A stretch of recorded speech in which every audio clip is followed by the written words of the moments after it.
I believe you are next. Yes. Mr. Didat, may I ask you two questions, please? One at a time. One at a time. Okay, and which is, from your point of view, which is God's word, the Quran or the Bible? I'd like him to answer the first question, then I'll put the next question. You see, you are like the young man. I was telling my friend Brian, you're the first questioner.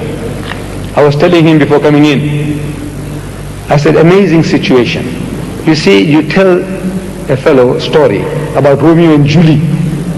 You heard about Romeo and Julie? Yes. We have Layla Majnoon. You know Layla Majnoon. Layla means she was as black as night, and Majnoon was mad over this woman. See? So whole night you telling the story about Layla Majnoon or Romeo and Julie. In the morning, the clever fellow is asking whether Romeo was a boy or a girl. Whole night you heard the story. I'm telling you, explaining to you that the Quran, the Bible is not the word of God, the Quran is the word of God, and now you're asking me which is the word of God. Okay, I accept that, right? You said that the Quran is the word of God. Yes. Then explain this to me. Surah 41, 9 and 12. We read that the world was created in 8 days. But we read in Surah 754 that the world was created in 6 days. Explain that to me. Thank you. That's the last question. This was really a question. That's the only question tonight. First question. We must give him another applause. Good.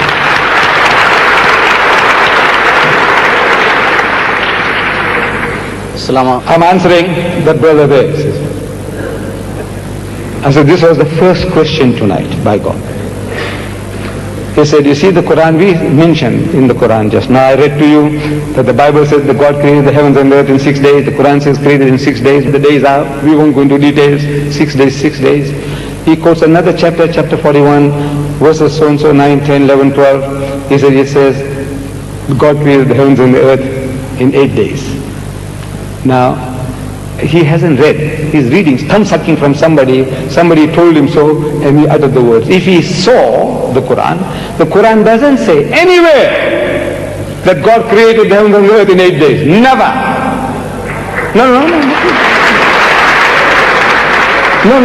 But look, there is some basis for his question.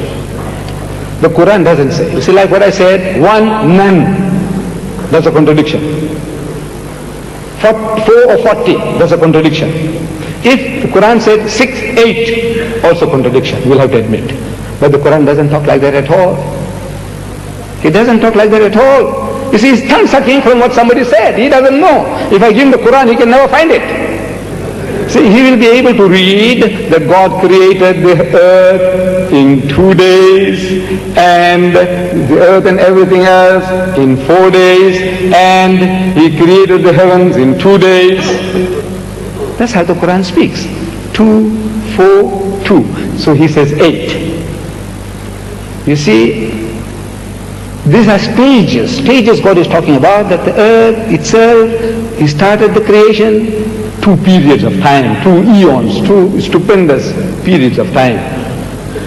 The earth. And side by side with the thing that went on to earth, this creation, this foundation of the earth, and this, that took 4 days. Alone, this work took 2 days, this and that put together took 4 days. And the rest, another 2 days, eons, periods of time. So now they said, you see, 2, 4, 2, that makes 8. I says, no. You didn't say 8. Now he's explaining to you how you are getting it wrong. And if he was here, this young man, I would have done him a favor. I said, look, man, I want to give you some money. He deserves it. Look, he was the only first man to ask question. If he's here, if he can come forward, I'll be very happy. While the other brother is asking the question, please come forward, I have something for you. And I'll give it to you by God. Come forward. The young man, don't feel shy. Where is that young man? I hope he hasn't gone away.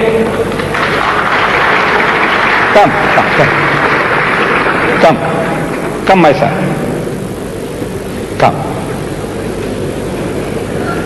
Please, you deserve this. Please come up here.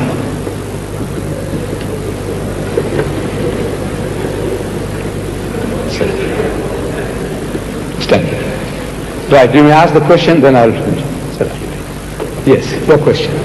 Assalamu alaikum wa rahmatullahi wa barakatuh. Alhamdulillah, Abul Sheikh Ahmad Didat wrote, the Bible is not the word of God with providing reasonable solid facts. So my question is this, being Muslims, we believe all the divine books revealed by God Almighty. So Injil is one of them. So what is the Injil that we believe in Islam? Thank you. I think our brother missed the point when I said that we Muslims, we believe in the Torah, we believe in the Zabur, we believe in the Injil. And I said that aspect is dealt with in this book, and this book is absolutely free of charge to everybody. What is the Torah? What is the Zabur? What is the Injil? I said, look, we have dealt with it before. I do not want to waste your time going into this aspect because it's already covered in this book. But briefly, Torah is a revelation, the Wahi that God Almighty gave Musa alayhi salam. The Zabur is a revelation, the Wahi that God Almighty gave to Hazrat Dawud alayhi salam, David. The Injil is the Wahi, the revelation that God Almighty gave to Isa alayhi salam, Jesus Christ. It's the revelation, the revelation, the revelation. That is what we believe, that what was given was from God. It was genuine, infallible word of God. But where are they? See what they say now, Genesis, Exodus, Leviticus, Numbers and Deuteronomy is in Torah. This is no, we analyze it. We will analyze it. And so it's not the words of Moses even. Right? Not besides being the word of God, it's not even the words of Moses. The Zabur, the same. The Injil, we have been doing it the whole night, is not the words of Jesus. The book, the New Testament. But the details are available in this book. As you go out, you collect this book and you have the details. If you have any problem in understanding anything, then you come back to me. Inshallah. Now this young man here, I said he deserves a prize. I have with me 3 2-round notes. I know it's not very much. 3 2-round notes. And I went to present it to him. So I said, here my son, 2. Hold it. 2. 4. Right? Another 2. How many did I give you? I gave you 8.